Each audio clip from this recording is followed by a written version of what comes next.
Let's go ahead and get this one kicked off today. Jaymee, thank you for joining me. We are here to talk about your book, That Shit Called Cancer. And yeah, you got a whole profile and a whole brand called Jaymee WINS. So I'm interested in getting into that with you.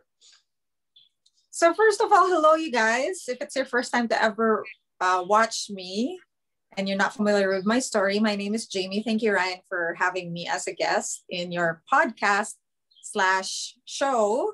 Mm-hmm. I'm very honored because this is the first time I'm guesting, promoting the book I just wrote. So yay, this is really cool. So yeah, my name is Jaymee and I'm a metastatic breast cancer survivor. I actually experienced a total of 4 recurrences in the span of almost 5 years. And sometimes I wonder how I'm still alive right now. Sometimes I just catch myself thinking, wow, I'm still alive. Wow. You know, so it's surreal. And I think it would be so selfish for me to not share this story of inspiration just because I want people to have that appreciation for life and bring back the zest that they lost. Because I think when we grow up, as adults, we just get beaten up in the grown-up world and we forget that life is still damn good.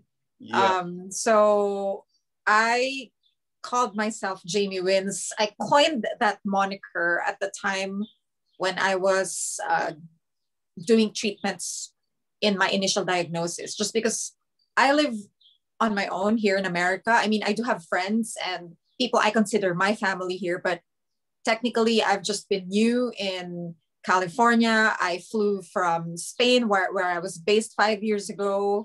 And so I dealt with cancer far away from my comfort zone, which is actually the Philippines. That's where I was born and raised.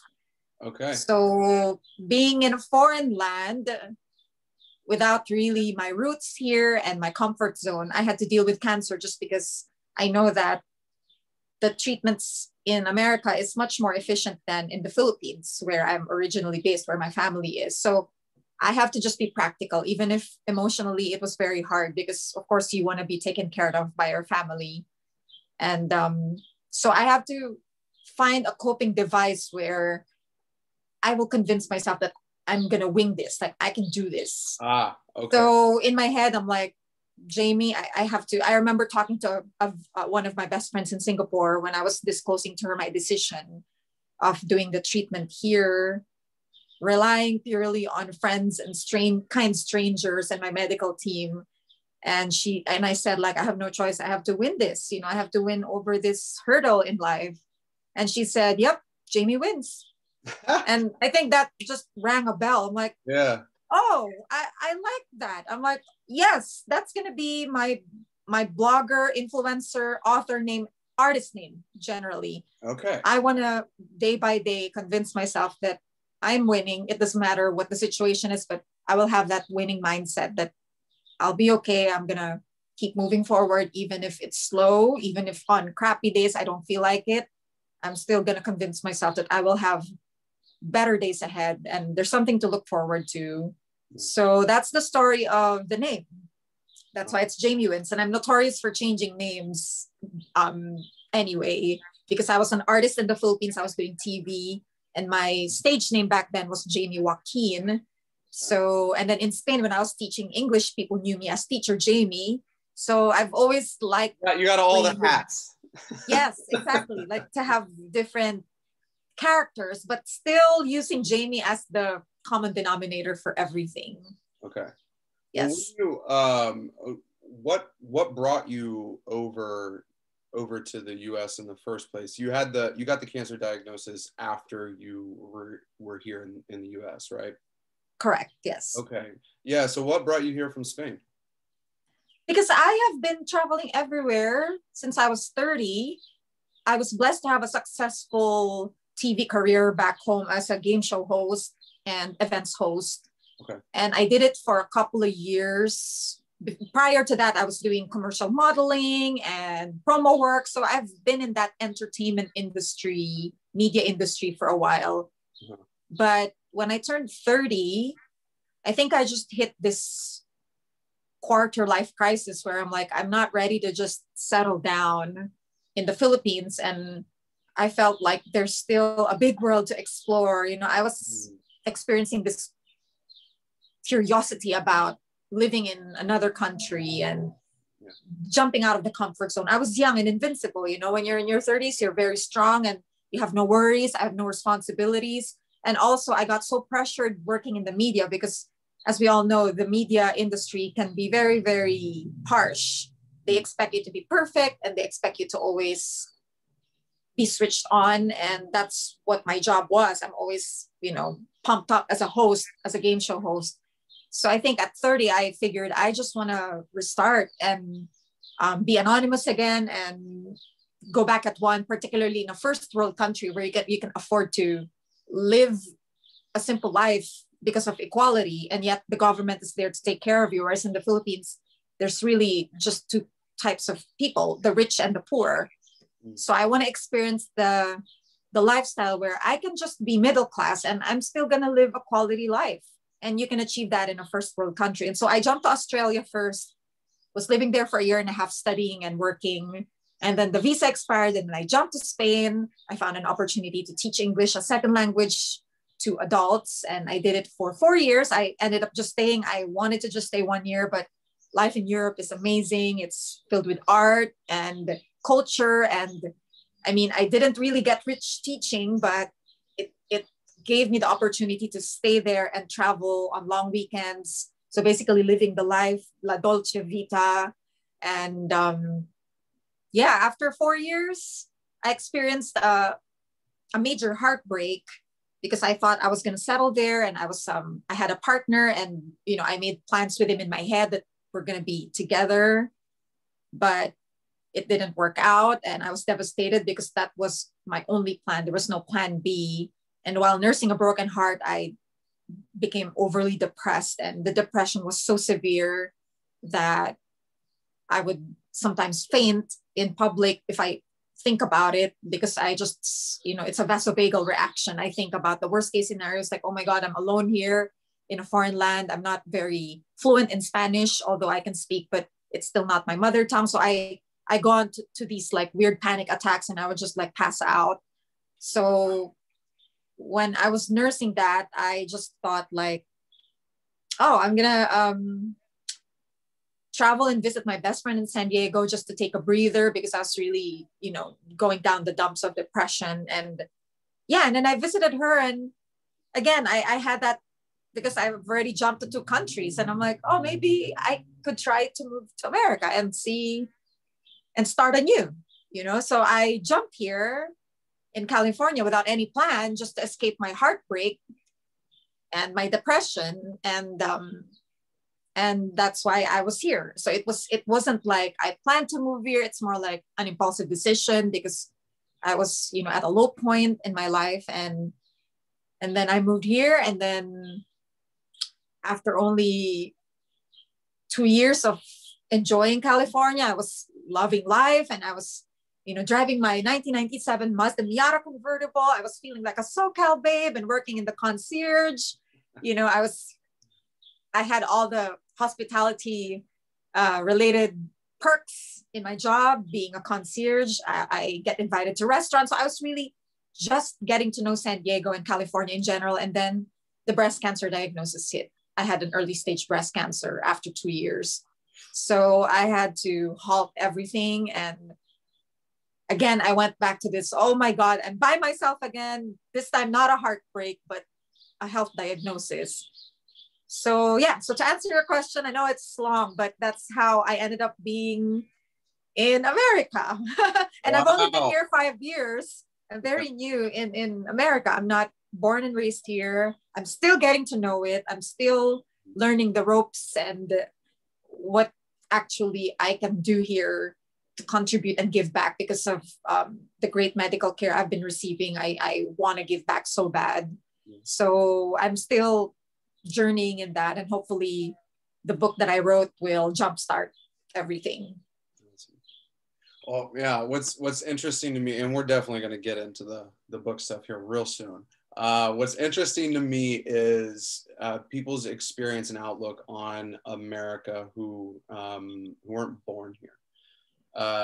Because I heard you talking about like, you know, that living like a simple life, a middle class simple life. And I don't think a whole lot of people in the US, at least that I know, view it with that outlook. What has your experience been since you've been here? My God, coming from a developing country, this is great. For me, it's the rich people who can afford the lifestyle of the poor here.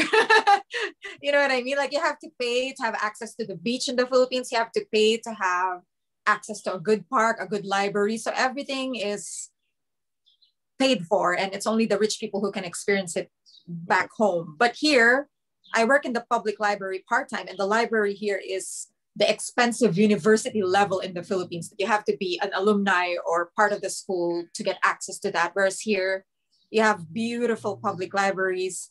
I live in San Diego, so right there is Balboa Park. It's open for everybody. The beach is 10 minutes drive. Even La Jolla, the poshest neighborhood in San Diego, you can drive there and hang out the whole day. So it doesn't make you feel like, oh, I'm not from a La Jolla membership club for me to enjoy the beach. Like, in the Philippines, you have to have that.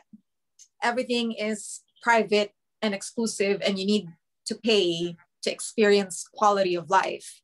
So yes, America has its downside, like any other countries or cities like San Diego. I would complain about how it's expensive here to live, but I guess the bragging rights as well. You have good weather, there's beautiful sunshine, see the beach and the parks everywhere. It's all accessible. So to me, it's great. It's a much, much better quality of life compared to a developing country. And I see it every day. I would like drive and just smile at how beautiful the weather here is in San Diego, that I don't have to buy an exclusive farm in the Philippines so I have fresh air, you know. But here it's just great. It's great that you can afford to live a simple life, and yet you still have access to all these public amenities that are great anyway. Okay. So sometimes I think locals take it for granted. When I was in Australia, I was like this big kid in a candy store. And here too, when I landed here, I'm like, oh my God, it's by the beach. And look, oh my God, look at the harbor. Look at the harbor. Look at the Coronado Bridge. I'm just, wow. Because to me, I grew up just seeing all these things in the movies as a kid. You know, in the Philippines, I just watch a lot of American sitcoms and movies. And to me, it's a very different world. I just felt like it's something I'll never be able to access living so far from America. And now I'm here. I'm just like, wow, this is real. So yeah, I hope the locals will sometimes see that, like how great it is. There's, you know, you guys have your own set of first world problems, but sometimes maybe you need to look back and see how lucky you are that you have a very developed country and a developed city, like in my case, San Diego. So. Well, thank you for offering that perspective. Yes. Well, now I definitely am looking forward to getting into some of the book stuff. How long after you were diagnosed, and I guess getting into like what was going on at the time in your life where you got diagnosed, and how long before you were like, I'm going to turn this shit into a book? So actually, the book is right here on my lap.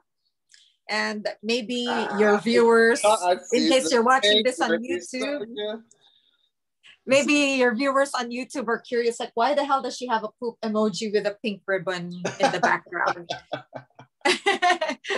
Well, because she is my inspiration. She's my muse for the book, my cover girl. I actually named her because I'm starting to get attached. Her name is Miss Poopy. Hello, Miss Poopy. Say hello.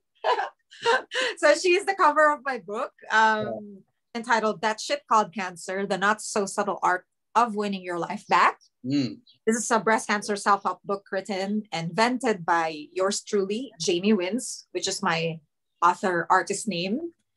And this book has been an idea since 2017 when I got initially diagnosed. So, you know, I thought like, oh, I want to write a book. That would be great. Okay. And then it's so easy to say, I'm going to write a book, but are you really going to do it? The discipline it takes to finish it, and the self-sabotaging thoughts that go in your mind while you're writing. So it's not an easy thing to write a book. It's nice to plan it and to ponder on the idea, but to actually do it isn't easy. So I just thought about the book, but never really got into it. I was tinkering with different ideas. So my laptop is filled with all these virtual scratch drafts of what the book will be about. But yeah, I just keep jumping on different ideas. So I think I have a total of like 5 or 6 that I started, but never really came to fruition. Yeah. And then 2018, when I had my second recurrence, I said, oh, I'm going to write it. I'm going to write it. This is it. This is it. And then, of course, life happens. You get distracted. I did other things. And so, again, it got pushed aside. It was never really a priority. And then the third recurrence happened during the peak of the pandemic in 2020. And that was a bit serious. Like the third recurrence was quite life-threatening. So I thought, all right, Jaymee, so let's tick the bucket list in case things don't work out. We got to do what we got to do. But at that time, I was starting to feel depressed because of the pandemic. And so I said I couldn't, all the things in my bucket list included being out and traveling and, doing things with people. And the only thing that was in my list is write a book that I can do during the pandemic. And so I said, maybe this is it. Maybe this is the time to write it. Number one, because of the quarantine going on, I'll have the time and the energy and the excuse to stay home and really like not make my mind think about the pandemic and the progression. So I said, I'm going to write. And then number two, it's because I was at a critical point and I could actually die from what was going on. So I said, I have to write the book if this is the last legacy. And I do have a co-editor in the Philippines who helped me conceptualize and constructively edit the book. So I said, if something does happen to me, please continue writing and publish it. So I got propelled with the thought that, what if I don't live long anymore? So I cannot not write the book. I know I'm gonna regret it in my deathbed if that happened. So I went ahead and wrote it like in 2020. I think for 7 months, back and forth with my editor. I just kept on. And before you realize it, I just self-published on Amazon, and right now it's right here. So that's how it worked out. It was the third diagnosis that really pushed me, the third recurrence. And sometimes you need this hard push in life to do things. Yeah, well, this is... And yeah. Sorry, go ahead. I know, it's just that, so that's why when I look at this book, it's not just a book. Like some people would just think, oh, it's just a cancer book. But to me, the backstory is everything. When I wrote it, this is my pandemic baby, and the reason why I wrote it, and the hard work I put to finish this book. I was in and out of the hospital, nursing different surgeries. I had 3 major surgeries during the pandemic, and all of that happening while I was writing this book. So imagine, like, in and out hospital, I'm writing, because in my head, like, oh, maybe this is the last, maybe I'm not going to finish it. So so to make this come to life, and me being stable right now with my health, thank you God, it's just wow. I have no words to express. I'm just beyond grateful, and maybe I don't feel like this is real sometimes, that I'm here, I finished the book, and I'm still alive, and I'm talking about it, that it still happened for me I still was given time to promote this and the energy. So that's the story of that shit called cancer. And why did I pick this title? People might think like, oh, is it because she's just ranting the whole time? Is she angry? I'm like, no, it's just that because the truth is, cancer is a shitty experience. There's no other way to go around it. I'm not going to sugarcoat and say, oh, I think cancer no, I don't think cancer is shit. That's the truth.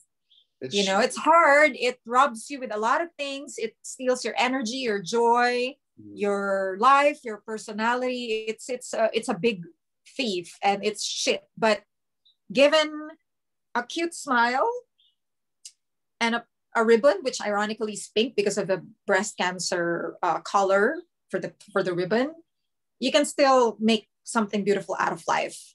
So it's shitty, but there are ways to win your life back and win yourself back. So yeah, that's the explanation of why this book looks like this. And of course, boob cupcakes in the back. Both of them are debating who's going to be the cover girl, but I eventually chose Miss Poopy. But of course, for the boobs, just because it's breast cancer, it's very typical. So yeah. Well, that's I think that's a unique approach to the topic, because we see a lot of a lot of advertisements, you know, around cancer foundations and raising money, and I think a lot of people gloss over the fact that it is shit. It's shit. Like, if people that have been following my podcast or know me personally, I mean, they know my story with both my parents passed from cancer. It's shit. It's something that pretty much, you know, the longer you live, you're gonna know somebody that's affected with it. And it's just refreshing hearing that somebody's putting out there, like, I'm not pretending that this is like all happy-go-lucky, you know, but you're not saying at the end of the day that you can't also put a smile on your face and do your best with what you have. Yes, totally agree. And you're right when you said about not sugarcoating the experience, because my book actually has, it's divided into 5 sections, which are anger. Oh no, sorry. It's 5 different emotional stages that you go through when you're experiencing a diagnosis or any trauma in your life. Okay. So it's got denial.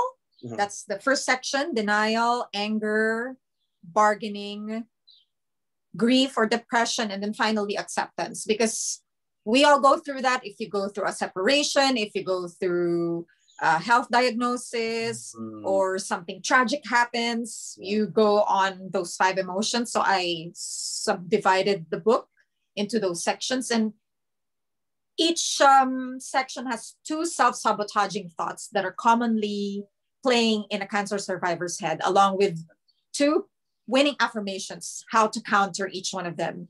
So my book is not all about like, happy, let's stay positive, don't think about it, la la la. Like, no, it's not pure toxic positivity. It acknowledges that, yes, you will think about dying. Yes, you will hate your body for a while, because I've been there. So the self-sabotaging thoughts included in the book are what common, or what would a cancer survivor commonly think about. So I wrote them all here. I explained how I felt it, and then what winning affirmations did I say so that I can diffuse those self-sabotaging thoughts. Okay. Just because I feel like as a survivor, there's so many resources about, how to nurse your burn from radiation, or what smoothie to drink, or what supplement to take, or how do you distract yourself. But I didn't think that or if you consult with a therapist or a cancer counselor, they would tell you about just feeling your feelings and talk about it and just pity yourself. It's okay, which I acknowledge it's okay, but who talks you out of it? Who talks you out of this like pity party? Or how do you actually put into words how you're thinking? Because sometimes you're just depressed and you don't know why. Like, I'm a cancer survivor, I'm sad. About what? And I wrote it here. I wrote that maybe you're sad about your body. You're sad about your mortality. Okay. You think that your body betrayed you. So all these crazy thoughts that you could possibly imagine as a survivor, I wrote it here just because that is the truth.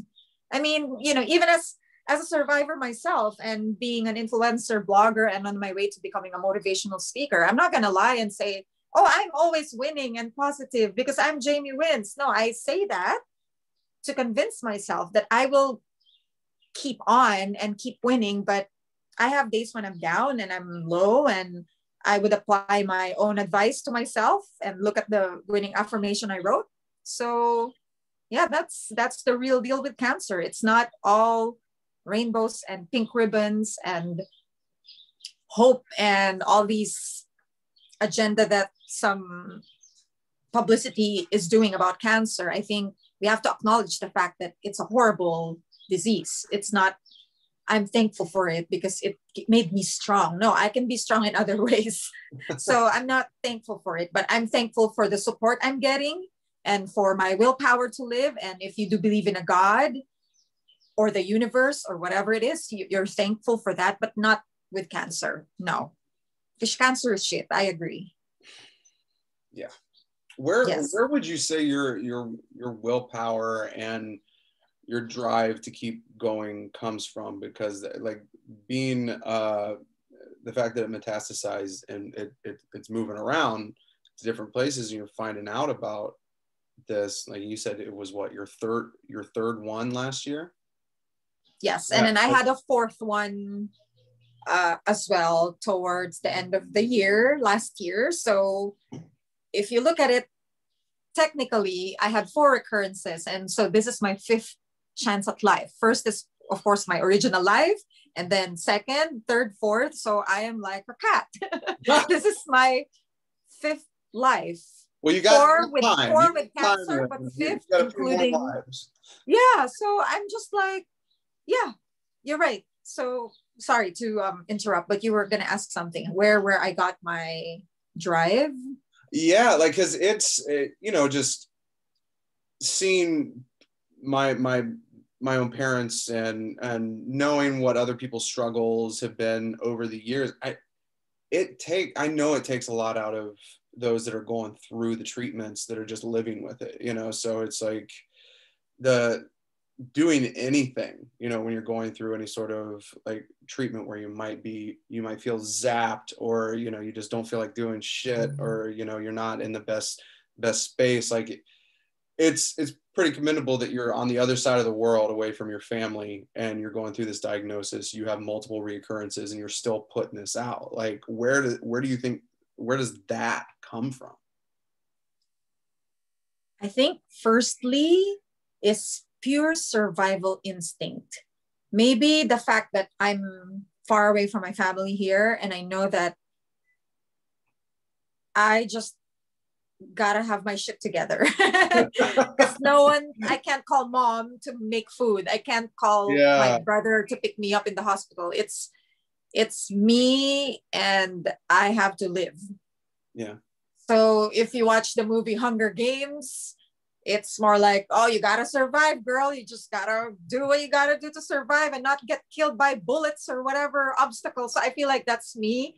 Okay. It's pure survival mode, like a soldier in a war. And I just have to wing it because I have no one to depend on here, like a family that's really gonna have my back. Yes, my friends are family here. I do have tons of friends who offer their couches, their food, their services, and their listening ears to me. But of course, it's still different if they're not really like your mom or your siblings or your cousins, who, especially in the Philippines, where I do admit that I have a comfortable life back home. My family's not from poverty. We're okay. So if I actually go back home, I can afford to have a caregiver 24 hours to take care of me and a driver who can help me run my errands. So, but I don't have that luxury here in America. So I have to swim, keep swimming, so that's number 1. And then number 2, Ryan, honestly, I come from a place of still wanting to do so much.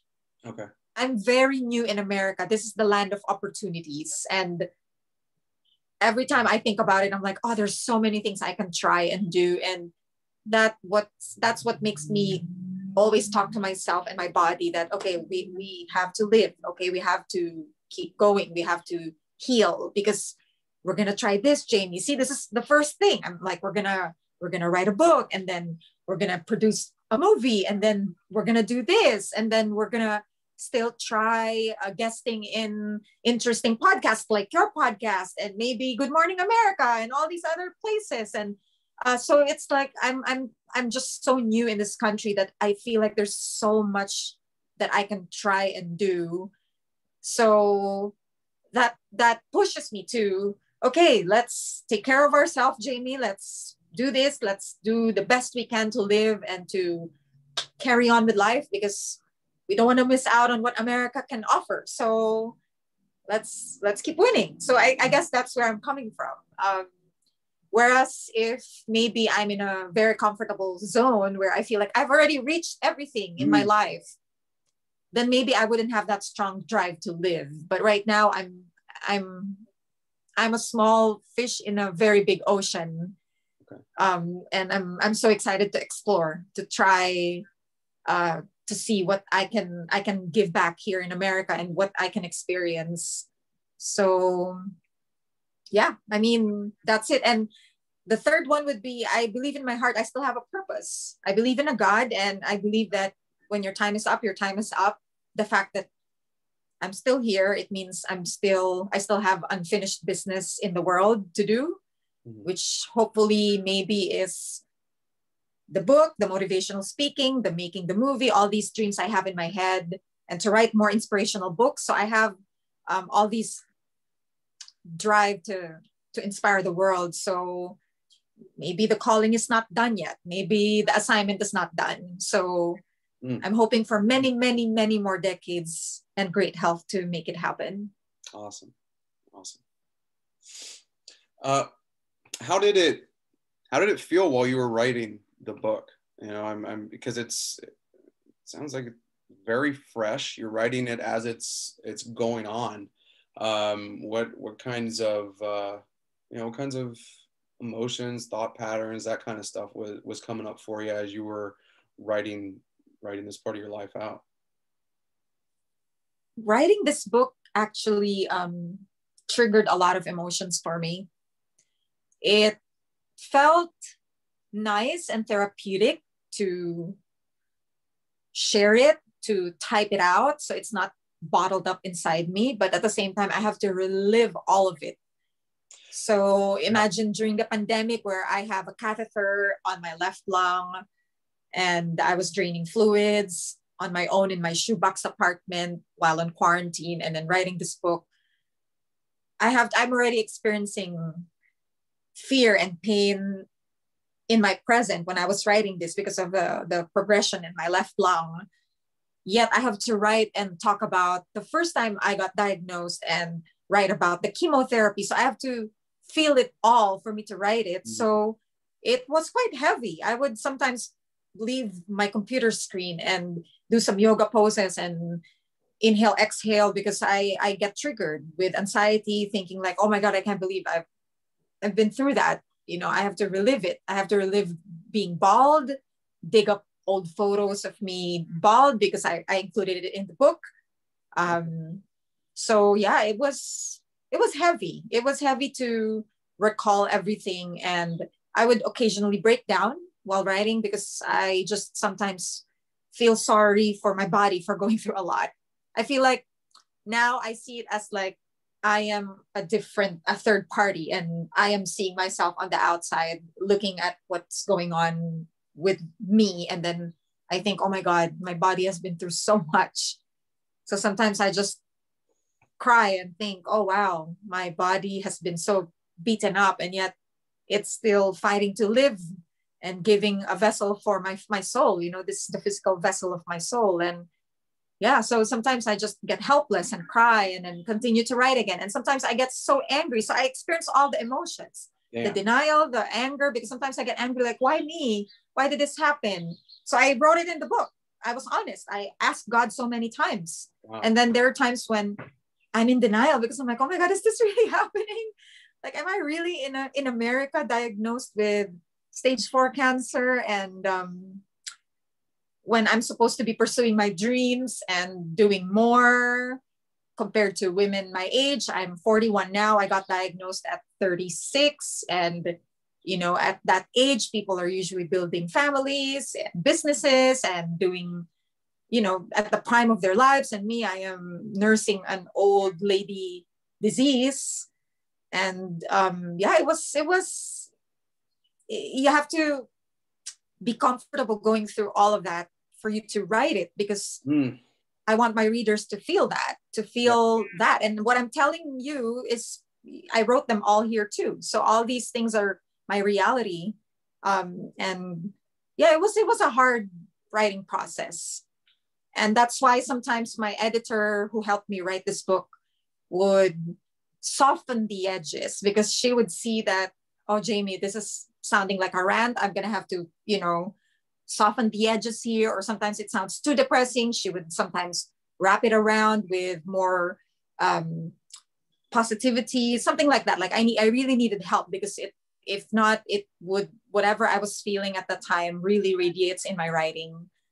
So yeah, but yeah, I pushed through with it. I felt like it was a very emotional writing process, but I was able to finish. And so that's why I'm very proud of this book, because of all the hard work I've done, and all the emotions I've been through just to release it. And not everyone is comfortable sharing their story. I also had my own fears of maybe no one's going to read it. Maybe it's mediocre. Maybe it's depressing, or maybe it's a typical cancer book. So I had to deal with a lot of setbacks, thinking maybe it's not a good idea. But I went on anyway and fought those thoughts with the assurance that, okay, I am writing this story. It doesn't matter if there's only one person or 1 million who gets inspired, but it doesn't matter. As long as I did my part. This is my part, me sharing my story and how I coped, and my truth. So I do my part. If the world didn't get it, or it didn't ring a bell or hit a spot, it's okay. So that's what kept me just finishing, even if I'm going through a lot of roller coaster emotions along the way. Yeah. Wow. Yeah, that's all the emotion. That is literally all the emotion. Oh my gosh. Yeah, that's and that's breaking out all kinds of, that's going back to like personal growth stuff too. It's like unearthing all that, all the trauma, all the triggers, all the feelings that are around something, and really getting to know it. Like, did you find that to be therapeutic? Yes, it is. It is very therapeutic, because sometimes when I write the book, I feel like I'm teaching myself, because you have it in your head. Like, how do you counter a negative thought? So to me, I would say, okay, my body didn't betray me. It's nobody's fault. I've met many people who are living healthy and having a very active lifestyle, or the things I thought that I didn't do to deserve this disease, they were doing it, but still they got it. So it's okay. It's okay, Jaymee. You're not a victim here. It's just a random thing. Sometimes life happens, shit happens, pandemic happened, no one predicted. So it's like, okay, let's not stop beating yourself up. So see, I have these ideas in my head, but when I was actually writing it, it's more like, oh, there's a structure now. Like, I'm able to word it out and not just like keep it in my head. So now I feel like I am actually preaching to myself when I was writing the book. So it was so therapeutic. It was so therapeutic to read the lines that it's not your fault, Jaymee. You did your best to take care of yourself. And these things sometimes just happen. So when you write that and you read it, you're like, oh, it's like you're talking to yourself. And it feels great. It feels great that you're growing, you're learning, you're adapting, you're coping. So yeah, very interesting. I know you said earlier that obviously you're not thankful for the cancer, but what you have got out of it. Do you think you would have had some of the realizations that you've had and some of the perspectives that you've seen without this? No, not at all. No, I was operating in a very different mindset before cancer happened, it really matured me a lot and made me so empathetic with people. I mean, I have always been an artist as I was born, and being an artist, you're very sensitive. That's where you get your inspiration. But mine is very self-focused, very ego-driven. I want to be famous in Hollywood. I just want to get attention. It's very me, me, me, me. And, it's all the glamour and fun. And when other people are miserable, you just say, oh, I'm sorry you're going through it. And then, you don't think about it more because you're not in those, in that shoes. You're lucky. So I was like that before. I was very ego-driven. And then when this diagnosis happened, I really had a serving of shit. Like, I'm like, oh, this is what it feels like when you're going through a very hard time, physically, mentally. And now when I see people suffering, I just feel what they're feeling. Yeah. So it's not just being polite when I say, hey, I'm sorry that you're going through this. Yeah. I understand and I feel you. People sometimes say that for the sake of saying it to be polite, but me, I mean it because I feel what they're feeling. So that this experience gave me that, like the empathy for other people and the maturity to deal with life in such a way that now I just never take things for granted. I feel like everything is a blessing. Every little thing that happens is great. Even just as simple as waking up and I'm able to move all my body parts. Wow, thank you. Nothing is missing. Everything is working. Great. There's food. Great. I have a bed. I have a roof. Okay. There's a part-time job that pays my bills. Okay. So now it taught me the art of living day by day and moment by moment. I'm not even saying years or months. Like, it's technically like every moment I have is great as long as I'm okay right now. Thank you, God. That's all. Like, thank you for giving me the tools I have right now so I can keep going on with life.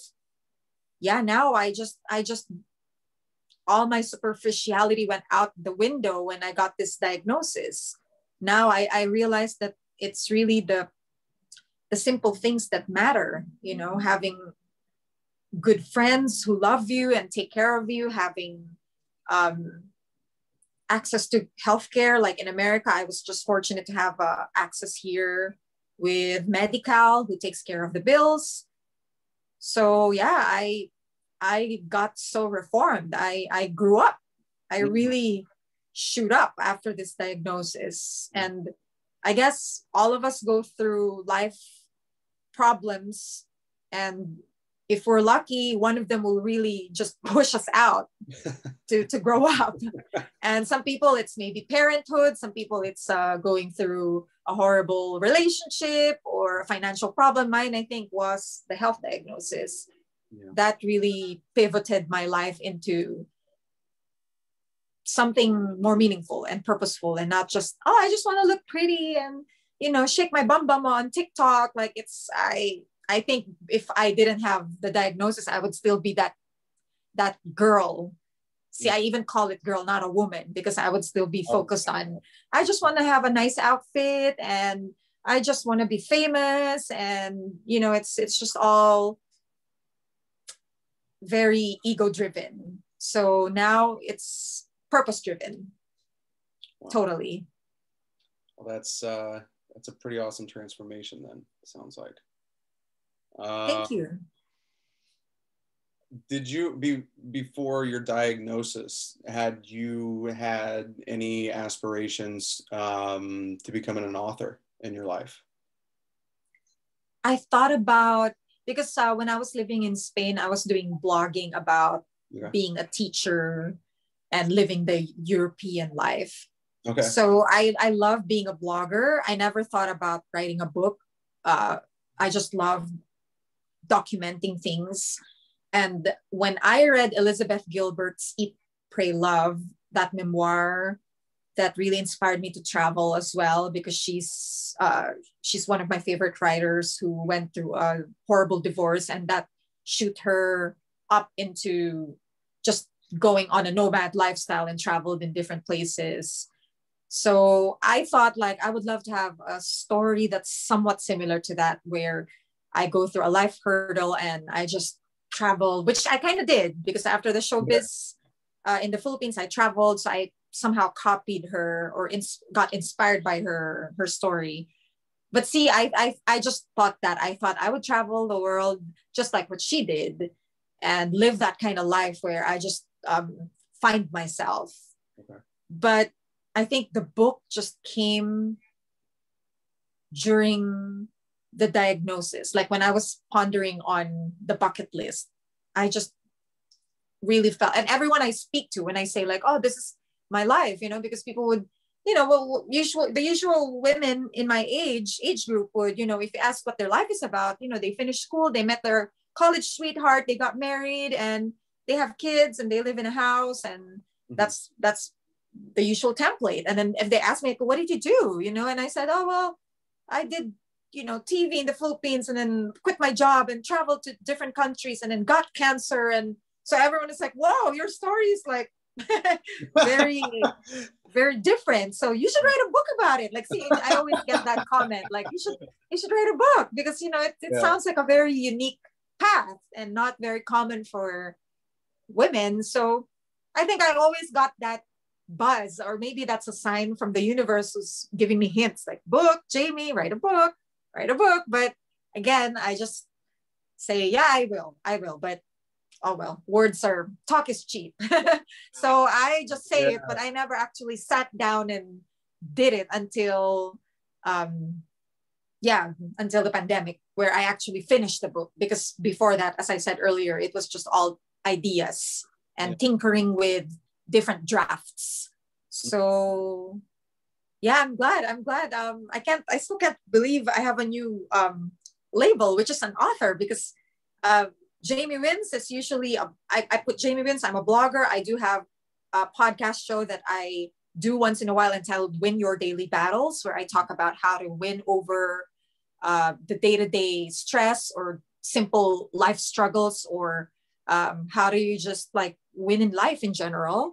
Yeah. So, you know, I would call myself, I'm a podcaster, I'm a blogger, I do YouTube as well. I document my life and my collaborations on how I win in life, and then an on-cam talent, because I do appear in some commercials. I do have a talent agency here in San Diego. So those are my titles, I would say. But now I have a new one, an author. I'm an author.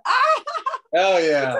It feels surreal. It feels amazing, because as you notice, like the other titles I have, you can finish it right now. I can record a podcast right now. I can record a YouTube video right now. On-cam talent, I can, you know, swing my hair for a commercial, but to write a book takes time. To be an author takes time. Yeah. So I think out of all my labels right now, the author is my favorite title. Jaymee Wins, author of a book called That Shit Called Cancer. So yeah, it's amazing. And I'm glad to be guesting on your podcast. This is my first American podcast guesting after I wrote the book. So I feel special. Yeah, Ryan, thank you. Thanks for inviting me. And I hope that your viewers are getting inspired with my survivorship as an immigrant on her own in a big competitive foreign land known as America for me. So, and accomplishing this book during a pandemic while nursing a critical condition with cancer. Yeah. Pretty impressive. Thank you. Well, yeah, I feel like we've covered a bunch of different stuff on this one. I don't want to get too detailed into the stuff that's actually in the book, because that's what it's for, people to read, people to check it out. Is there anything else that you wanted to get into on this one, convey to your audience or anybody who's listening to this right now? Sure. I mean, I guess the bottom line of me sharing my story and being out here, putting myself out here is to inspire each and everyone to appreciate life. I hope that you never forget to appreciate life and to always nurture a winning mindset. And winning doesn't have to be you always switched on all the time, but the fact that, yeah, you're down right now, you acknowledge it, you feel it, but then get back up in the saddle. Don't stay too long. Don't camp on your misery, because life is too damn short and you'll never know when your time is up. So keep living, keep thriving, keep winning. And I hope that I am a testimony that even living a simple life here in America, I live in a very small space. I have a shoebox apartment. I'm far away from my immediate loved ones.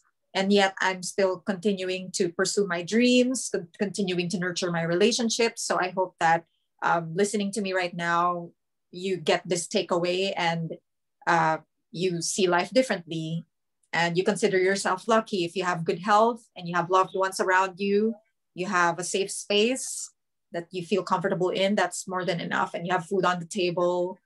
And I also would like to invite all of you to check out my journey if you're curious about how long I'm going to live, hopefully long enough to just keep doing the things I'm doing and fulfilling my dreams. I do have a YouTube channel that I put an episode once a week, just featuring different tips and different updates on my life and how to survive in America, how to survive cancer, and the interesting collaborations I do just to help me maintain a quality of life.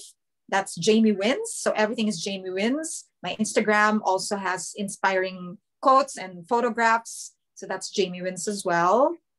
I do have a written blog with my website, www.jaymeewins.com, where I give out some winning mindset and some practical health and beauty tips that I post averaging 3 times a month. And I'm on my way to becoming a motivational speaker as well. I hope you watch out for that. And the star of this episode is my book called That Shit Called Cancer, The Not So Subtle Art of Winning Your Life Back.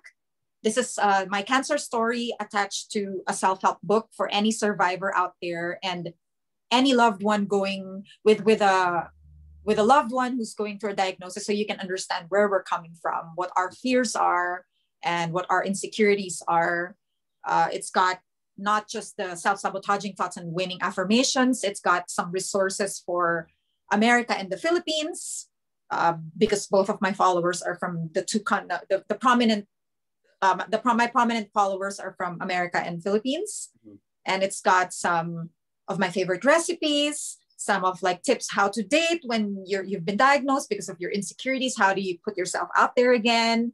How do you stay sane while going through a lot of emotional problems? So it's got practical tips on that usually your medical team will not disclose to you. So I hope you check out the book, and it's available on Amazon.